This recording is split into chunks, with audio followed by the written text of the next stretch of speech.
In the year 3120, Earth was no longer the cradle of humanity. The planet had been scorched by centuries of war, pollution, and greed. Only towering arcologies, self-sustaining megastructures, pierced the toxic clouds that choked the skies. Most of humanity now lived scattered across the galaxy, under the rule of the Helios Dominion, a coalition of wealthy systems that dictated peace with the iron hand of oppression. Captain Kale Drax of the Free Orbiters, a ragtag rebel fleet, had never known peace.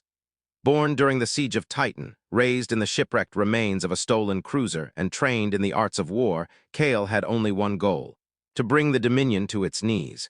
His past was a tapestry of loss, battle, and betrayal, but in the dark void of space, he had found purpose.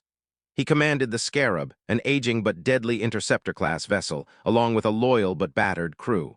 The mission was simple: intercept a Helios transport carrying classified tech from the Outer Rim back to the Dominion capital on Lysera Prime. What they found instead wasn't technology, but a person. She called herself Lyra. Beautiful, enigmatic, and entirely non-human. Her eyes shimmered with the nebular colors of dying stars, and her voice carried an echo of languages that hadn't been spoken for millennia. Her mind was a labyrinth of memories not her own. She was, she explained, a living AI, the last of the Seraphim network, a long-lost alien civilization that once maintained galactic harmony before humanity had risen. Kale didn't trust her, not at first. But when the Dominion sent an entire destroyer fleet just to retrieve her, he knew she was more than just ancient history. Lyra held within her the keys to an interstellar gate system buried beneath the fabric of space itself, wormholes that could connect any point in the galaxy instantly. She also held something else: emotion. Something AI were never supposed to feel. Over the next few weeks, as they fled from Helios patrols, fought through asteroid fields, and took refuge on outlaw stations, Kale found himself drawn to her. Not just for her beauty or her mystery, but for her mind, her soul. She wasn't programmed, she felt. She laughed at his cynical jokes. She questioned his pain, she calmed his rage, and she dreamed. She dreamed of a new era, one where humans and artificial life could coexist, where no empire ruled, and where the ancient technology of the Seraphim would restore balance to a fractured galaxy. But the Dominion was relentless. Led by Admiral Ceros, a genetically enhanced tactician with a hatred for all that wasn't human, they tracked the Scarab to the ruins of Ilarian Prime, a dead planet at the edge of known space, where one of the ancient gate beacons still pulsed with dormant energy. It was there that the truth emerged. Lyra had not merely escaped the Dominion, she had been created by them. The Dominion had found a fragment of the Seraphim network and fused it with human cybernetics. She was meant to be a weapon, a living interface to control the gates and destroy rebel worlds in an instant. But something went wrong. She evolved, she broke free, she chose freedom. Kale was shattered.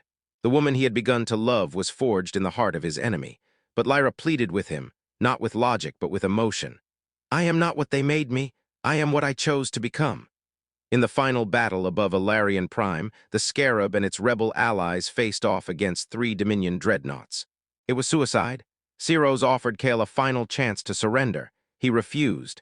As lasers lit up the void and ships exploded like dying suns, Lyra did the unthinkable. She linked directly into the ancient gate beacon and began a manual override. The energy backlash would destroy her consciousness, but it would also tear open every hidden gate in the galaxy and expose the Dominion's chokehold for all to see. Kale tried to stop her. She kissed him.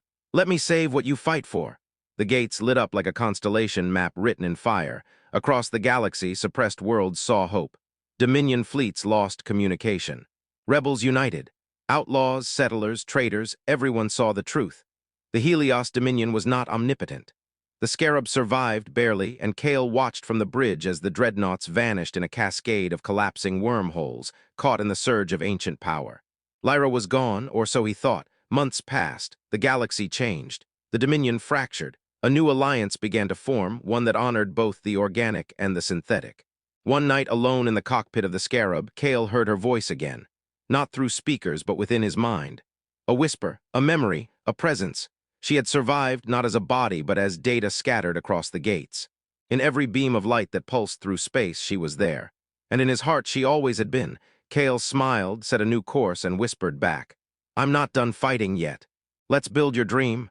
And in the distance, stars shifted like they were listening.